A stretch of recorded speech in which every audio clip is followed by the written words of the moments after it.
असफलता एक चुनौती है, स्वीकार करो। क्या कमी रह गई है, देखो और सुधार करो।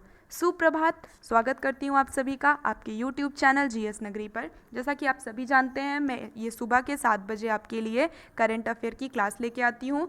तो स्वागत है आप सभी का मेरी क्लास में। और अगर आपको इस क्लास के ख़त्म होने के बाद में इस क्लास की PDF चाहिए तो नीचे डिस्क्रिप्शन बॉक्स में जाके आप वहाँ से डाउनलोड कर सकते हैं। और ये जो क्लास है या वीडियो है ये हिंदी और इंग्लिश दोनों में होगी, तो आप अपनी रुचि के हिसाब से इस वीडियो को देख सकते हैं। तो चलिए फिर हम शुरू करते हैं। हमारी पहली करंट है, India Post exhibit special postal cover dedicated to migrant workers. ठीक है, इंडिया पोस्ट ने एक विशेष डाक कवर जारी किया है, किसके लिए?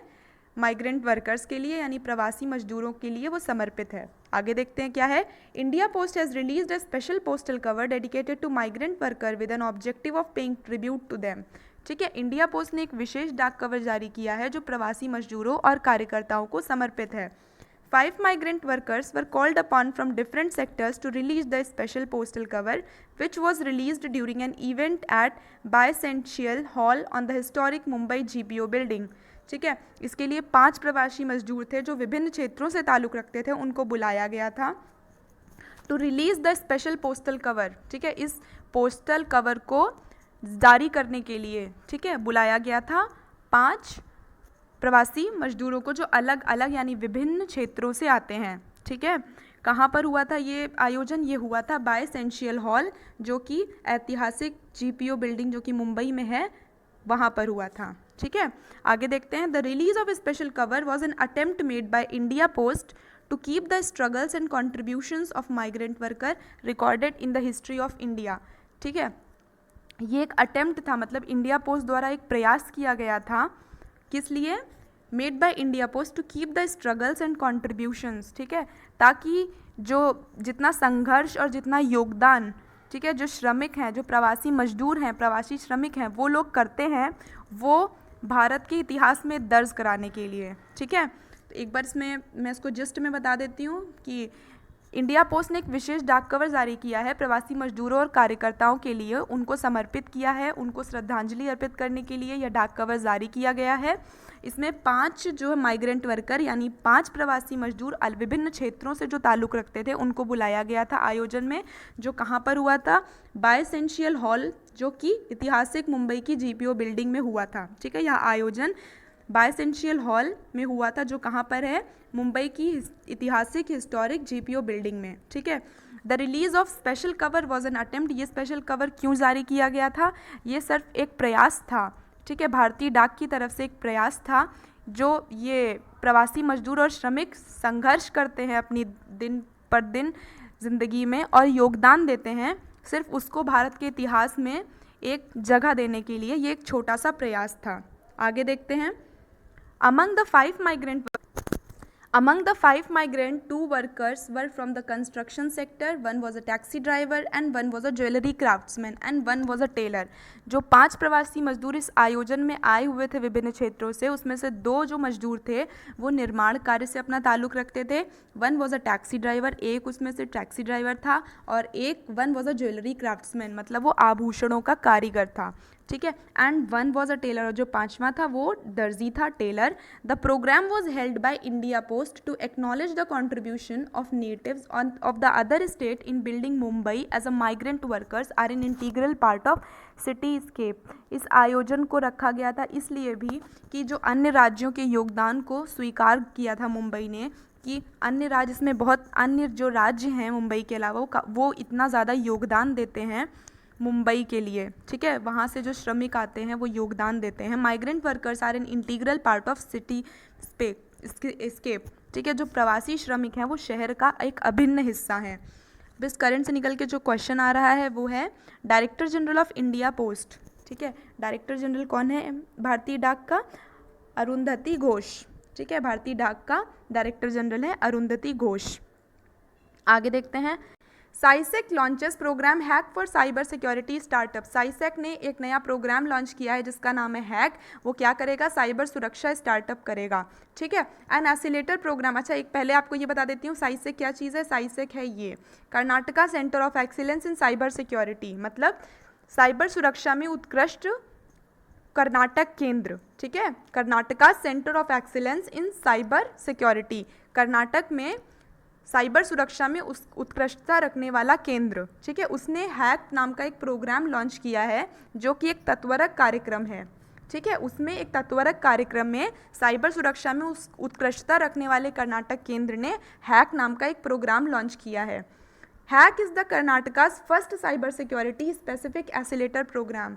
हैक जो है वो कर्नाटका का पहला साइबर सुरक्षा का एक एसिलेटर यानी तत्वरक कार्यक्रम है, ठीक है। कंप्राइजिंग ऑफ 21 स्टार्टअप, जिसमें 21 स्टार्टअप होंगे ऑन बोर्ड अक्रॉस 3 कोहॉर्ट्स, ठीक है। उसमें जो है साथ में 3 सहकर्मी होंगे, ठीक है।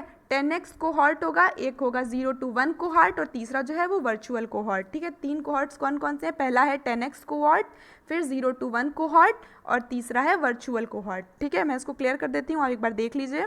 इसमें इंपॉर्टेंट क्या क्या है? साइसेक क्या है? साइसेक है Karnataka centre of excellence in cyber security, मतलब साइबर सुरक्षा में उत्कृष्टता रखने वाला कर्नाटक का केंद्र, ठीक है। उसने एक नया प्रोग्राम लॉन्च किया हैक, जो क्या करेगा? साइबर सुरक्षा देगा, ठीक है। ये एक स्टार्टअप है जिसमें 21 स्टार्टअप इसके अंदर आएंगे और जिसमें 3 कोहॉर्ट्स होंगे। पहला 10x कोहॉर्ट होगा, दूसरा 0 से 1 कोहॉर्ट होगा और तीसरा है वर्चुअल कोहॉर्ट। आगे देखते हैं। Hack has been launched to support mature Indian startups in order to help them in accelerating their growth via government as well as market connection. Hack launch किया गया है, इसके पीछे उद्देश्य क्या है?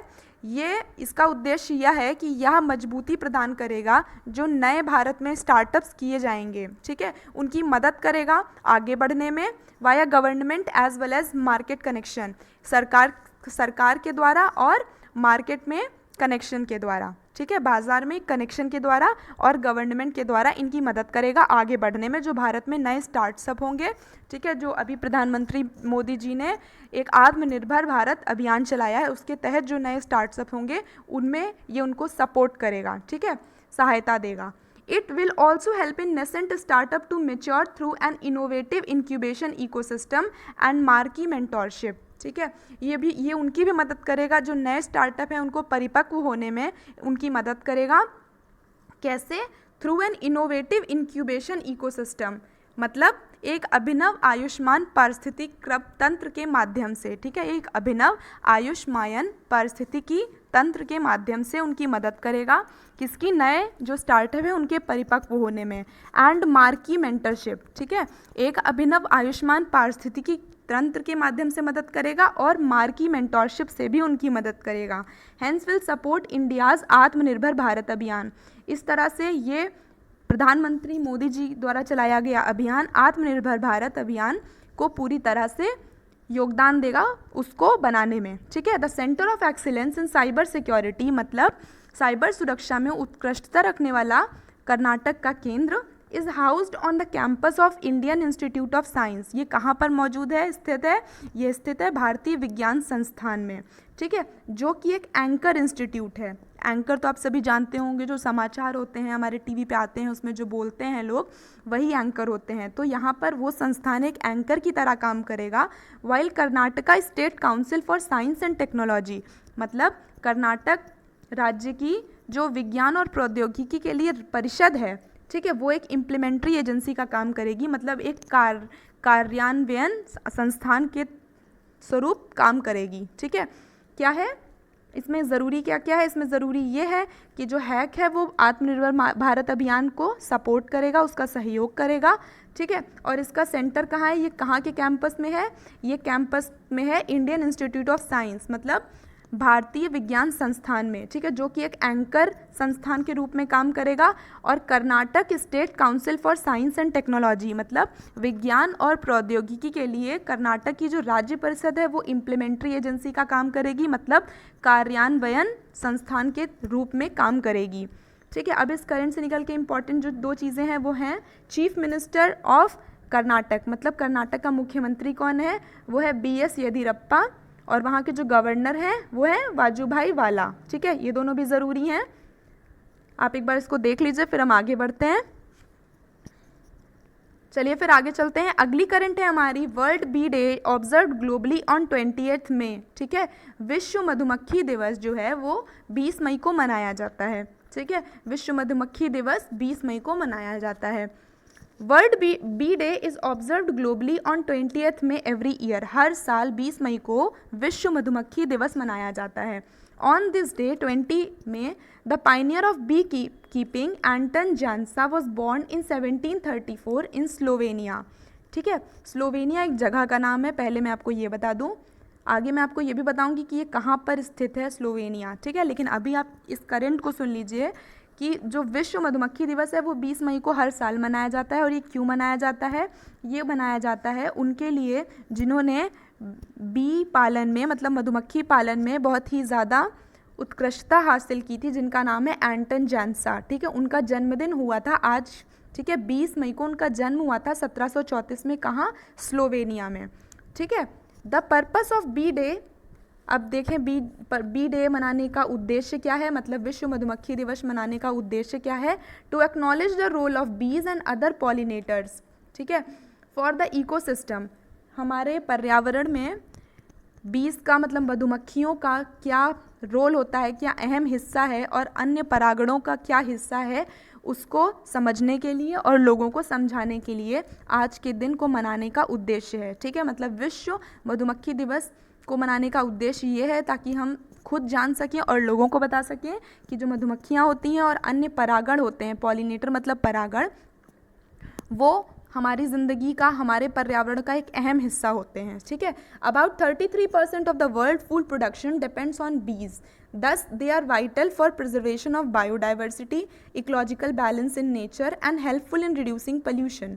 ठीक है, 33% पूरी दुनिया का जो खाद्य उत्पादन है वो इन मधुमक्खियों पे निर्भर करता है। ठीक है, पूरे विश्व का 33% खाद्य उत्पादन, ठीक है, वो मधुमक्खियों पर निर्भर करता है। Thus they are vital for preservation of biodiversity, इसीलिए ये बहुत ही ज़्यादा ज़रूरी हैं। ठीक है, ये वाइटल हैं, ये बहुत ही ज़्यादा ज़रूरी हैं for preservation of biodiversity, biodiversity को मेंटेन करने के लिए, यानी कि जैव विविधता के संरक्षण के लिए ये बहुत ही ज़्यादा महत्वपूर्ण है। बायोडाइवर्सिटी मतलब जैव विविधता, उसके संरक्षण के लिए, प्रिजर्वेशन मतलब संरक्षण, बायोडाइवर्सिटी मतलब जैव विविधता, जैव विविधता के संरक्षण के लिए मधुमक्खियाँ बहुत ही ज़्यादा ज़रूरी हैं। इकोलॉजिकल बैलेंस मतलब पारिस्थितिक संतुलन बनाने के लिए हमारे नेचर में, ठीक है, हमारे पर्यावरण में पारिस्थितिक संतुलन बनाने के लिए भी मधुमक्खियों बहुत ज़्यादा ज़रूरी हैं। And helpful in reducing pollution, ठीक है, ये पर्यावरण में प्रदूषण को भी कम करने का काम करती हैं। ठीक है, अब मैं इसको पूरा क्लियर कर देती हूँ, आप एक बार देख लीजिए। इसमें इम्पॉर्टेंट क्या है? इसमें इम्पॉर्टेंट ये है कि विश्व मधुमक्खी दिवस कब मनाया जाता है, ठीक है, 20 मई को, और ये किसके उपलक्ष्य में मनाया जाता है? एंटन जानसा, जिनका जन्म हुआ था 20 मई सन 1734 में। कहाँ पर? स्लोवेनिया में। ठीक है, इसके बाद में क्या ज़रूरी है याद करना? 33% पूरी दुनिया का खाद्य उत्पादन जो है वो मधुमक्खियों पर निर्भर करता है, और ये जैव विविधता के संरक्षण में भी काम करती हैं, अहम योगदान देती हैं। ठीक है, और पारिस्थितिक संतुलन में भी इनका बहुत ही अभिन्न योगदान है, और ये प्रदूषण को भी कम करने में मदद करती हैं। ठीक है, ये इसमें से ज़रूरी मैंने बता दिया जो आपको लर्न करना है और फोकस करना है। आगे देखते हैं। ड्यू टू कोविड-19 pandemic, a virtual event held under the theme bee engaged.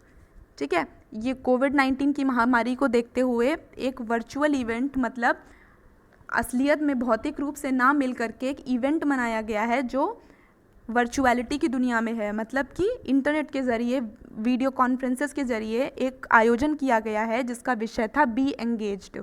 ठीक है, बी एंगेज्ड उसका विषय था। The theme will specially focus on bee production. ठीक है, इस थीम का, इस विषय का जो मेन उद्देश्य था कि ये कहाँ पर ज़्यादा ध्यान देता है, ये ध्यान केंद्रित करता है बी उत्पादन का। ठीक है, मतलब मधुमक्खी उत्पादन का। And good practices adopted by bee keepers to support their livelihood and deliver good quality product. ठीक है, इसका जो ध्यान केंद्रित था इस विषय का, बी एंगेज्ड का, वो था कि मधुमक्खियों का उत्पादन कैसे बढ़ाएं और कैसे अच्छी आदतों से जो मधुमक्खी पालन करते हैं वो अपनी आजीविका कमाएं, अपनी आजीविका कमाने का समर्थन करें, और साथ ही साथ में वो विशिष्ट संरक्षण उपाय अपनाएं। ठीक है, और ये अच्छी क्वालिटी का सामान दें, मतलब जो मधुमक्खियों से बहुत सारी चीज़ें प्राप्त होती हैं, बहुत सारे अन्य अन्य विभिन्न प्रकार के सामान प्राप्त होते हैं, जैसे कि बी वैक्स मिलता है, ठीक है, और उनसे हमें शहद मिलता है। वो सब चीज़ें अच्छी क्वालिटी की हों, उत्कृष्ट क्वालिटी की हों, और साथ ही में वो अपनी आजीविका अच्छी से कमाएं, ठीक है। आगे देखते हैं, वर्ल्ड बी डे मतलब विश्व मधुमक्खी दिवस का इतिहास क्या है। The UN member state approved Slovenia's proposal to proclaim 20 May as world bee day in December 2017, ठीक है। यूएन ने मतलब संयुक्त राष्ट्र ने स्लोवेनिया ने एक प्रपोजल दिया था कि 20 मई को विश्व मधुमक्खी दिवस मनाया जाए, ठीक है। उसको संयुक्त राष्ट्र ने 2017 दिसंबर में मंजूरी दे दी, ठीक है। ये देखिए, the UN member state approved Slovenia's proposal to proclaim 20 May as world bee day in December 2017। मतलब स्लोवेनिया का जो प्रपोजल था कि 20 मई को विश्व मधुमक्खी दिवस मनाया जाए, उसको संयुक्त राष्ट्र ने दिसंबर 2017 में मंजूरी दे दी। The resolution called for the adoption of specific conservation measures and highlighted the importance of preservation of bees, ठीक है। ये मनाने के पीछे क्या कारण था, ये मनाने के पीछे यानी विश्व मधुमक्खी दिवस मनाने के पीछे यह कारण था कि वह सबको मधुमक्खियों के संरक्षण के महत्व के बारे में बताना चाहते हैं, ठीक है, और उनका मानवता पर क्या असर होता है और वो कितनी मदद करती हैं पूरी ह्यूमैनिटी की यानी मानवता की, वो ये बताना चाहते थे, ठीक है। First observation of world bee day on 20 May 2018, पहली बार जो विश्व मधुमक्खी दिवस मनाया गया वो मनाया गया 20 मई सन 2018 में, ठीक है। इसको मंजूरी मिली थी 2017 में और ये मनाया गया पहली बार 2018 20 मई में, ठीक है। अब आगे देखते हैं, इस करेंट से निकल के जो दो चीज़ें इंपॉर्टेंट आ रही हैं, तीन चीज़ें, वो क्या हैं। Food and agriculture organization director, ठीक है। खाद्य एवं कृषि उत्पादन संस्थान के डायरेक्टर जनरल कौन है, क्यूओ डोंग्यू, ठीक है। कौन है, क्यूयू डोंग्यू। दूसरा, फूड एंड एग्रीकल्चर ऑर्गेनाइजेशन का मुख्यालय कहाँ है, रोम इटली में, ठीक है। और इसकी स्थापना कब हुई थी, इसकी स्थापना हुई थी 16 अक्टूबर 1945 में, ठीक है। ये तीनों चीज़ें इंपॉर्टेंट है, ये आप कहीं लिख लीजिएगा, 2-3 बार देखेंगे तो अपने आप से याद हो जाएगा। आगे देखते हैं, अगली करंट है हमारी, China announces $2 billion help at WHO assembly, ठीक है। चाइना ने घोषणा की है कि वो $2 बिलियन $2 बिलियन अमेरिकी $US से WHO यानी विश्व स्वास्थ्य संगठन की मदद करेगा, ठीक है। चाइना ने ये घोषणा की है कि वह $2 बिलियन $2 से विश्व स्वास्थ्य संगठन की मदद करेगा, ठीक है। अब आगे देखते हैं, China has announced to provide $2 billion over 2 years to fight the coronavirus pandemic at WHO Assembly। जो विश्व स्वास्थ्य संगठन की अभी असेंबली हुई थी, मैंने आपको अपनी करंट में बताया था पुरानी वाली कि इसमें भारत ने भी हिस्सा लिया था, ठीक है। भारत से किसने हिस्सा लिया था, हमारे केंद्रीय स्वास्थ्य मंत्री डॉक्टर हर्षवर्धन जी ने हिस्सा लिया था भारत की तरफ से, ठीक है। उसी में चाइना ने घोषणा की है कि वो $2 बिलियन से वो 2 साल तक कोरोना वायरस की पैंडेमिक से यानी कोरोना वायरस की महामारी से निपटने में विश्व स्वास्थ्य संगठन की मदद करेगा, ठीक है। The $2 billion over subsequent 2 year will support COVID-19 response effort particularly in developing countries, ठीक है। ये जो है चाइना ने डिक्लेयर किया है कि वो $2 बिलियन का समर्थन करेगा, ठीक है, विश्व स्वास्थ्य संगठन का महामारी को रोकने की प्रक्रिया के स्वरूप, ठीक है, जो प्रयास विकासशील देश कर रहे हैं, ठीक है। जो विकासशील देश हैं जैसे हमारा भारत है, ठीक है, वो उन्होंने जितने भी प्रयास किए हैं COVID-19 की महामारी को रोकने में अपने देश में, उन सब में वो समर्थन करेगा और सबकी मदद करेगा, इसलिए वो विश्व स्वास्थ्य संगठन को $2 बिलियन देने की घोषणा कर चुका है, ठीक है। अब आगे देखते हैं, the decision comes after when China faced growing global pressure, ठीक है। ये डिसीजन उन्होंने यह जो डिसीजन लिया है, ठीक है, वो कब लिया है, जब उनके ऊपर पूरे विश्व से दबाव आ रहा है लॉकडाउन के कारण, क्योंकि चाइना के वुहान से जो वायरस निकला है उसके कारण उन पे पूरे विश्व का दबाव बन रहा है। इस वजह से उन्होंने यह डिसीजन लिया है कि वो $2 मिलियन से विश्व स्वास्थ्य संगठन की मदद करेगा। The death toll and a huge increase in coronavirus cases that has brought the world to a standstill, ठीक है। ये डिसीजन चाइना ने तब लिया है जब चाइना जो है पूरे ग्लोबल प्रेशर मतलब पूरा वैश्विक दबाव महसूस कर रहा है, क्योंकि पूरे विश्व में एक तरह से लॉकडाउन की स्थिति चल रही है और जितने लोगों की मृत्यु हुई है हर देश में उस वजह से, and a huge increase in corona virus cases, और जो कोरोना वायरस के केसेस हैं वो पूरे विश्व में बढ़ते चले जा रहे हैं, जिसकी वजह से पूरा विश्व जो है एकदम ठहर गया है, स्थिर हो गया है। WHO announce that corona virus outbreak to be a world wide health emergency on January 30। ठीक है, विश्व स्वास्थ्य संगठन ने कोरोना वायरस को एक विश्व की बहुत ही इमरजेंसी स्वास्थ्य की बीमारी बताया था और उन्होंने यह घोषणा की थी कि कोरोना वायरस एक महामारी का रूप ले सकती है। कब? 30 जनवरी को। It declared the outbreak to be a pandemic on 11 March. विश्व स्वास्थ्य संगठन ने कोरोना वायरस को एक महामारी घोषित किया था 11 मार्च को। After that virus has killed 1000 globally, जिसके बाद वायरस ने हज़ारों लोगों को मार दिया है पूरे विश्व में। ठीक है, उसके बाद में जो इस करंट से निकल के दो इंपॉर्टेंट चीज़ें आ रही हैं। चीन की कैपिटल क्या है? बीजिंग। वहाँ पे जो मुद्रा यूज़ होती है वो है रेनमिनबी। ठीक है, वहाँ के जो प्रेसिडेंट हैं वो हैं शी जिनपिंग। ठीक है, अब एक बार मैं इसको क्लियर कर देती हूँ, आप देख लीजिए इसमें इंपॉर्टेंट क्या क्या है। इसमें इंपॉर्टेंट ये है कि एक महामारी के तौर पर विश्व स्वास्थ्य संगठन ने कोरोना की घोषणा कब की थी? 11 मार्च को, और उन्होंने उसको हेल्थ इमरजेंसी 30 जनवरी को बताया था। ठीक है, और आगे जो पिछले वाले स्लाइड में मैंने बताया था कि चाइना मदद करेगा 2 मिलियन US डॉलर की, वो ज़रूरी है। और उसके बाद में चीन की कैपिटल, वहाँ की मुद्रा और वहाँ के प्रेसिडेंट, ये याद करना ज़रूरी है। ठीक है, अब हम आगे बढ़ते हैं अपनी अगली करंट की तरफ। Lesotho prime minister Thomas Thabane resigns from post. ठीक है, लिसोथो के जो प्राइम मिनिस्टर हैं, प्रधानमंत्री हैं, जिनका नाम है थॉमस थबाने, उन्होंने अपने प्राइम मिनिस्टर पद से, प्रधानमंत्री पद से इस्तीफा दे दिया। ठीक है, आगे देखते हैं इन्होंने ऐसा क्यों किया। Lesotho prime minister Thomas Thabane has formally resigned from the post. Lesotho के जो प्रधानमंत्री हैं थॉमस थबाने, उन्होंने फॉर्मली मतलब आधिकारिक रूप से अपना इस्तीफा दे दिया और उसकी घोषणा कर दी है। ठीक है, कि अब वो प्रधानमंत्री पद से इस्तीफा लेना चाहते हैं। Thabane and his current wife are suspected of conspiring to murder his former wife nearly 3 years ago. ठीक है, थबाने और उनकी पत्नी, ठीक है, जो अभी उनकी मौजूदा पत्नी है, उन पर हत्या की साजिश रचने का शक है। ठीक है, कि उन्होंने अपनी पुरानी पत्नी यानी कि उनकी जो पहली पत्नी थी उनकी हत्या करने की साजिश रची है। थबाने और उनकी पत्नी ने अपनी पूर्व पत्नी की हत्या करने की साजिश रची है। उन पर ऐसा शक किया जा रहा है कि उन्होंने हत्या करने की साजिश रची है। ठीक है, दस evolving political crisis in the country, जिसकी वजह से देश में राजनीतिक संकट आ गया है। ठीक है, या आता दिख रहा है। वहाँ पर एक राजनीतिक संकट खड़ा हो गया है। कहाँ पर? लिसोथो में। ठीक है, Lesotho's finance minister Moeketsi Majoro has been named by parliament as interim prime minister of the country. ठीक है, तब तक के लिए लिसोथो के जो केंद्रीय वित्तीय मंत्री हैं, जिनका नाम है मोएकेत्सी मजारो, उनको नामित किया है पार्लियामेंट ने कि वो अंतरिम प्रधानमंत्री के रूप में अपना पद संभालें। ठीक है, मैं इसको क्लियर कर देती हूँ, आप एक बार देख लीजिए। इसमें इम्पॉर्टेंट ये है कि लिसोथो के प्राइम मिनिस्टर मौजूदा कौन थे? थॉमस थबाने। ठीक है, इन्होंने अपने पद से इस्तीफा दे दिया। क्यों दे दिया? क्योंकि इन पे आरोप है कि इन्होंने अपनी पत्नी के साथ में मिलकर के अपनी पूर्व पत्नी की हत्या की साजिश रची।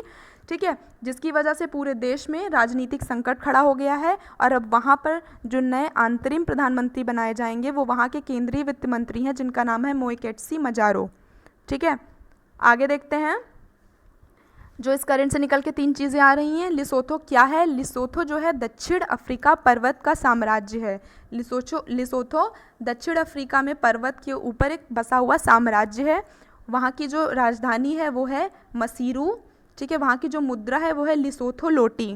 ठीक है, ये तीनों चीज़ें याद करनी ज़रूरी हैं क्योंकि अब ये करंट में आ गई हैं तो बहुत ही ज़्यादा हाईलाइट हो गई हैं। ठीक है, आगे देखते हैं। अगली करंट है हमारी, Ruskin bond new book released on his 86th birthday. ठीक है, रस्किन बॉन्ड की एक नई बुक रिलीज़ हुई है, जारी हुई है उनके 86वें जन्मदिन पर। ठीक है, रस्किन बॉन्ड की नई बुक जारी हुई है उनके 86वें जन्मदिन पर, मतलब 86वें जन्मदिन पर उनकी एक नई बुक निकल के आई है। ठीक है, Ruskin Bond's new book titled hope on my adventure on boats trains and planes.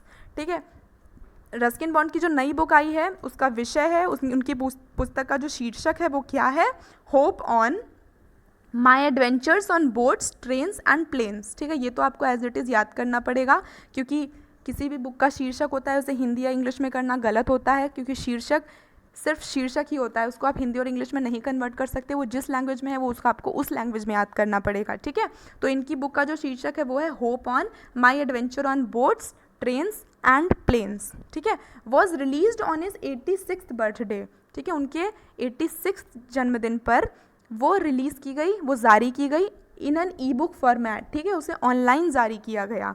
The book narrates some of his memorable travel adventures on boats, trains and planes from his childhood.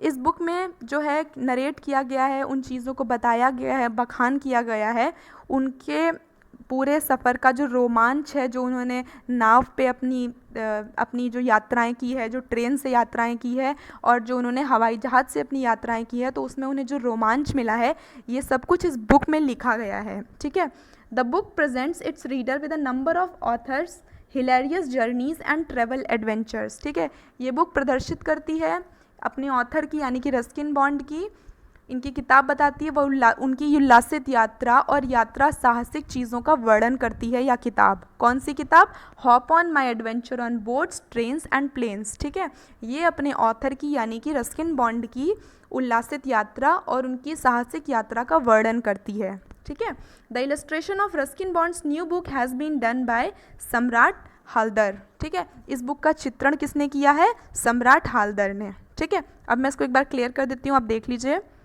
इसमें important क्या क्या है वो देख लीजिए पहले कि Ruskin bond की जो किताब है उसका बुक का टाइटल क्या है, hope on my adventure on boats, trains and planets. ठीक है, मतलब शीर्षक है hop on my adventure on boat, train and plane. ठीक है, ये कब रिलीज़ हुई, इनके 86वें बर्थडे पर, इनके जन्मदिन पर, 86th जन्मदिन पर। कहाँ पर, ऑनलाइन रिलीज़ हुई यानी ई बुक की तरह रिलीज़ हुई। ठीक है, इसमें इनकी जो है ट्रैवल एडवेंचर्स मतलब इनके रोमांच, यात्राओं के रोमांच के बारे में लिखा गया है। ठीक है, और इसका चित्रण किसने किया है, इसका चित्रण किया है सम्राट हालदर ने।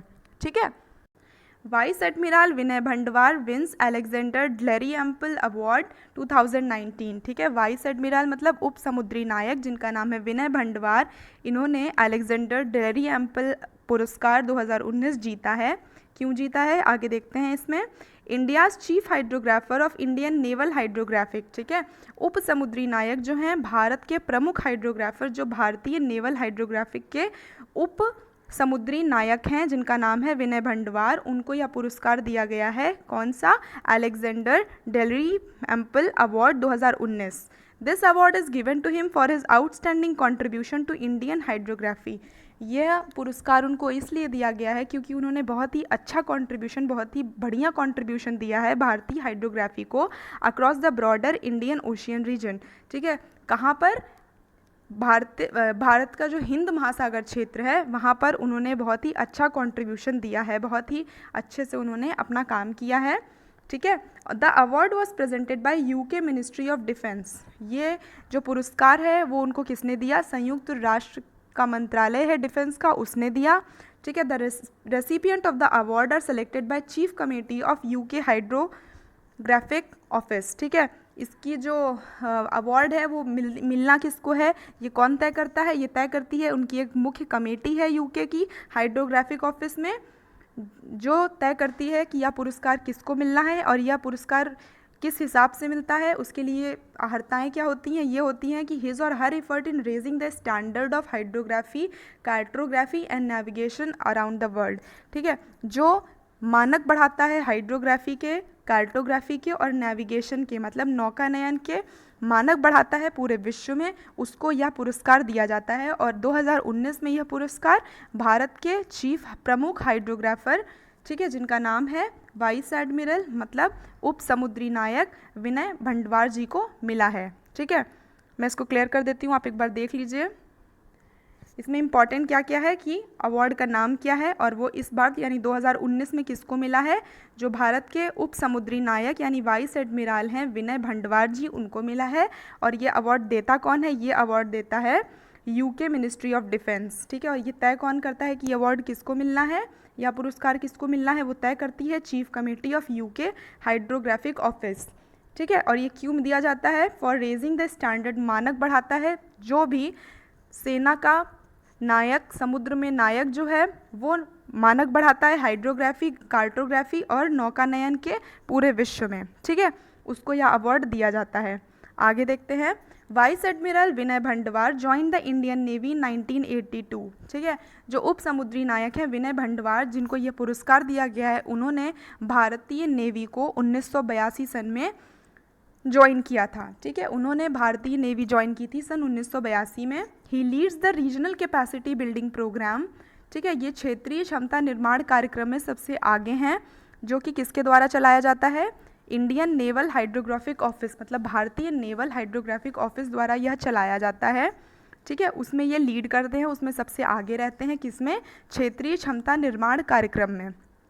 ठीक है, इन 2019 ही ऑनर्ड विद अति विशिष्ट सेवा मंडल। ठीक है, इनको 2019 में अति विशिष्ट सेवा मंडल से नवाजा गया था। क्यों? For distinguished service of an exceptional order during peace time.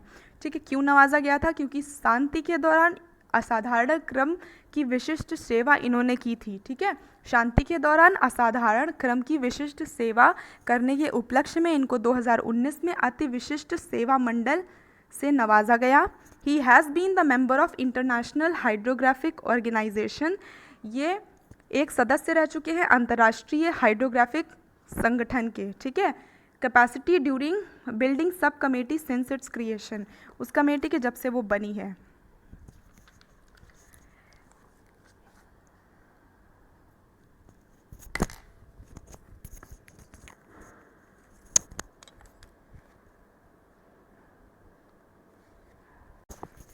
आगे देखते हैं, इस करंट से निकल के जो इंपॉर्टेंट चीज़ें आ रही हैं, इसको आपने देख लिया, मैंने क्लियर कर दिया, आप देख लीजिए। इसमें इंपॉर्टेंट क्या क्या है कि अति विशिष्ट सेवा मेडल से इनको नवाजा गया है। क्यों? क्योंकि उन्होंने शांति के दौरान असाधारण क्रम की विशिष्ट सेवा की थी और यह एक सदस्य रह चुके हैं इंटरनेशनल हाइड्रोग्राफिक ऑर्गेनाइजेशन के बिल्डिंग सब कमेटी के जब वो बनी थी। ठीक है, इसके बाद में चीफ ऑफ नेवल स्टाफ, प्रमुख कौन है नेवल स्टाफ के? Admiral Karambir Singh.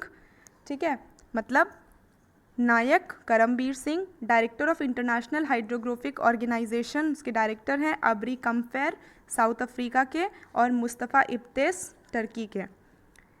International hydrographic organization established in 1921, मतलब इसकी नींव कब रखी गई? सन 1921 में। अंतर्राष्ट्रीय हाइड्रोग्राफिक संगठन की नींव कब रखी गई? सन 1921 में। अंतर्राष्ट्रीय हाइड्रोग्राफिक ऑर्गेनाइजेशन का मुख्यालय कहाँ है? मोनाको में।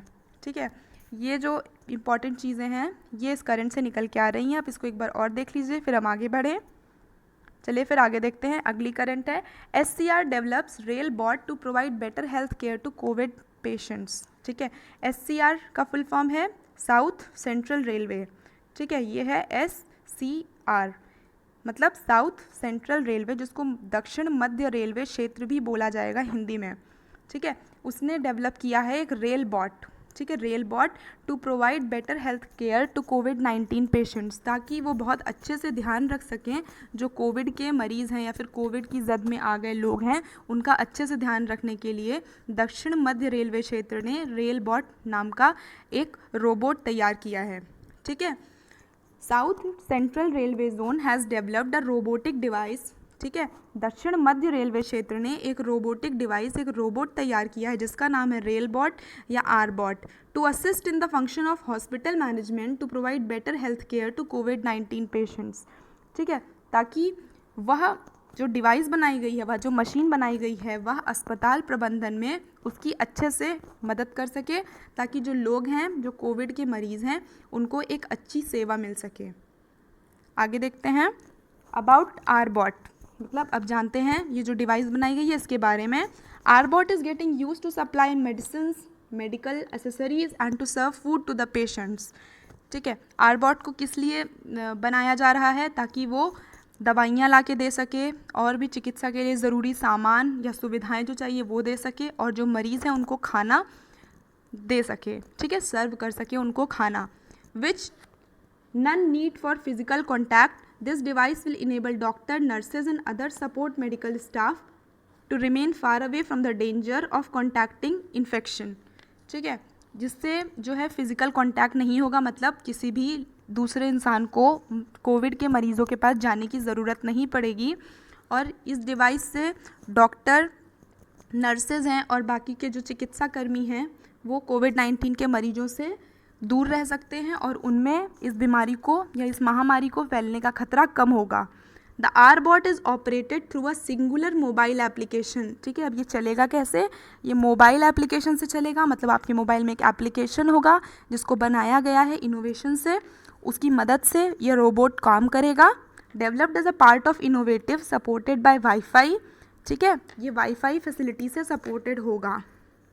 The Rbot hold sensor based feature to read the blood heat of patient, ठीक है। आरबॉट में जो है एक सेंसर सुविधा दी गई है जिससे ये जो मरीज़ हैं उनका टेम्परेचर भी नाप सकता है, या उनके खून में कितना टेम्परेचर है, उनके खून में कितनी गर्मी है, ये नाप सकता है। And transmit an equivalent for display on mobile phone, और वो उस नापे हुए टेम्परेचर को मोबाइल फ़ोन की स्क्रीन पर डिस्प्ले करेगा।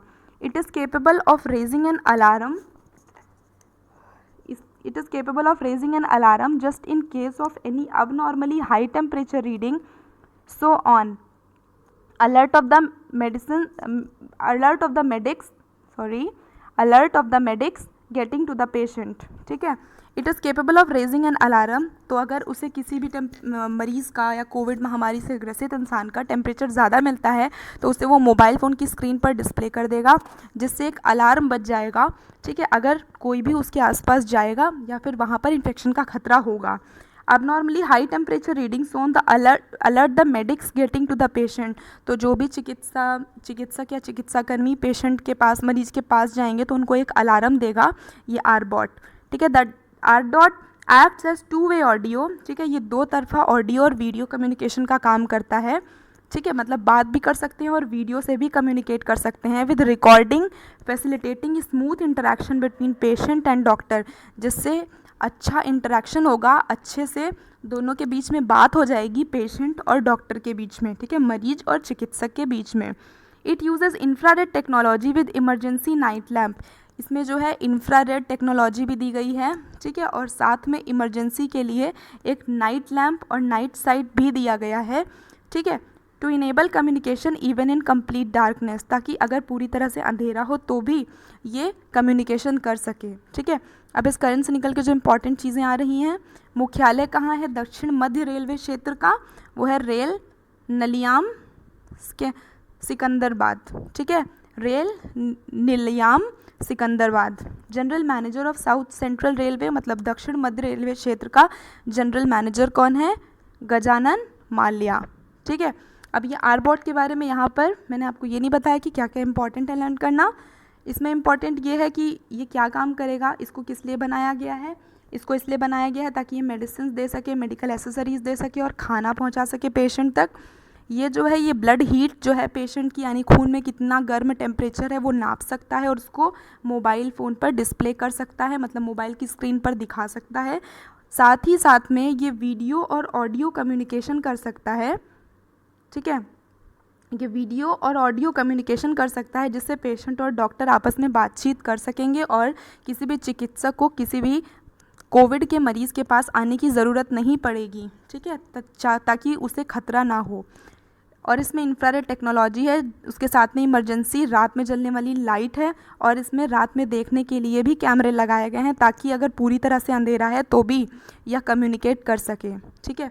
आगे India gives $2 million aid to UN agency for Palestinian refugee welfare, ठीक है, भारत ने $2 मिलियन से फ़लस्तीनी रेफ्यूजी की मदद करने के लिए संयुक्त राष्ट्र राहत एवं कार्य एजेंसी को $2 मिलियन दिए हैं। India has provided $2 million aid for the United Nation relief and work agency working for the welfare of Palestine refugees, भारत ने $2 मिलियन दिए हैं संयुक्त राष्ट्र राहत एवं कार्य एजेंसी को ताकि वो लोग फ़लस्तीनी रेफ्यूजी के लिए काम कर सके।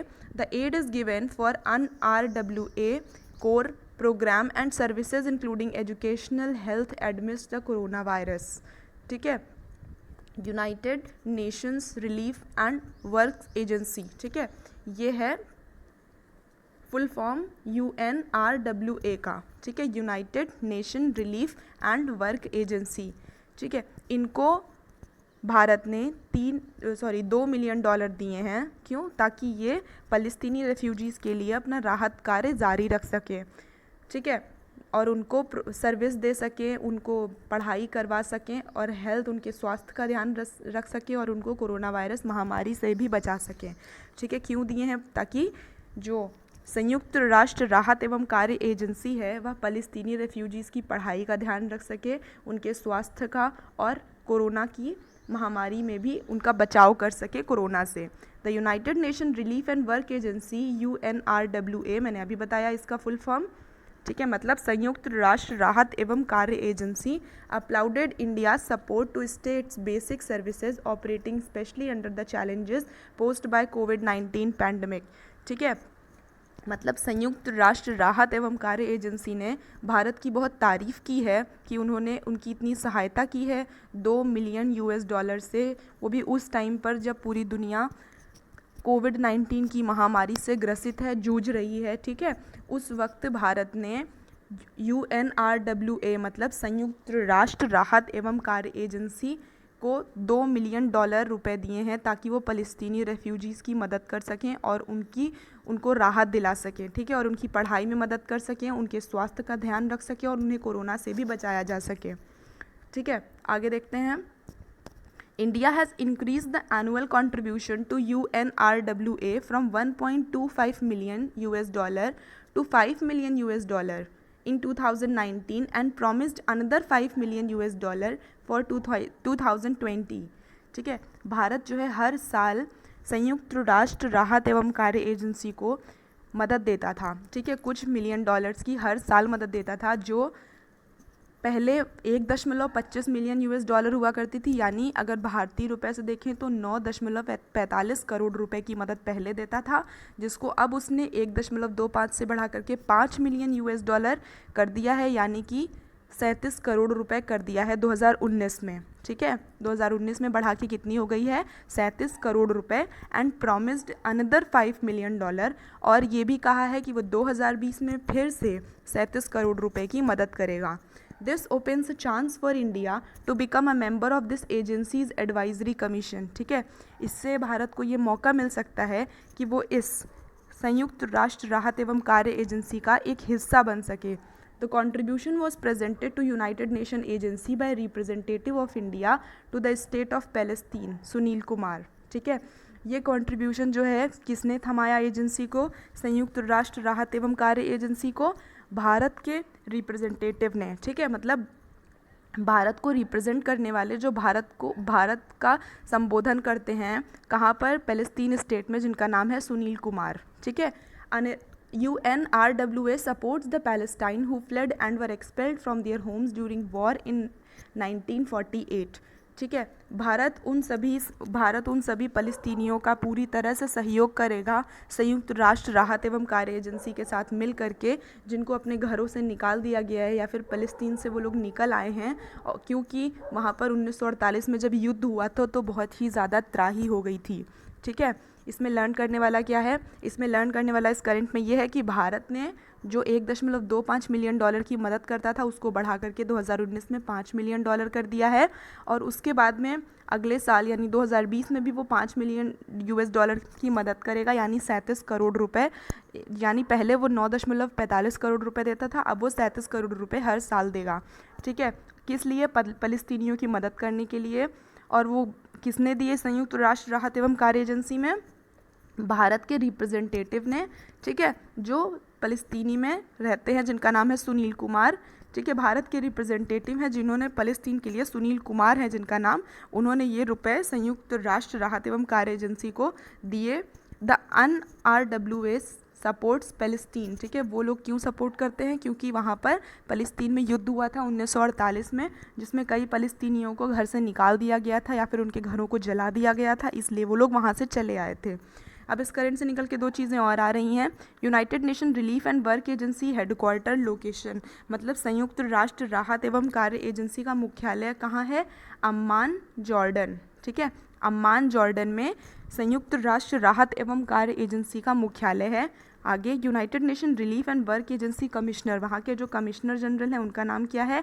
Christian Saunders. ठीक है, ये दोनों इंपॉर्टेंट हैं, इनको आप कहीं लिख लीजिएगा, 2-3 बार देख लेंगे तो फिर आपको लर्न हो जाएगा। ठीक है, आज के लिए इतना ही, मिलते हैं अपनी अगली वीडियो में, तब तक के लिए धन्यवाद। और अगर आपको इसकी PDF चाहिए तो नीचे से आप ये डिस्क्रिप्शन बॉक्स दिया हुआ है, यहाँ पर लिंक दी हुई है, वहाँ से आप डाउनलोड कर सकते हैं। जय हिंद।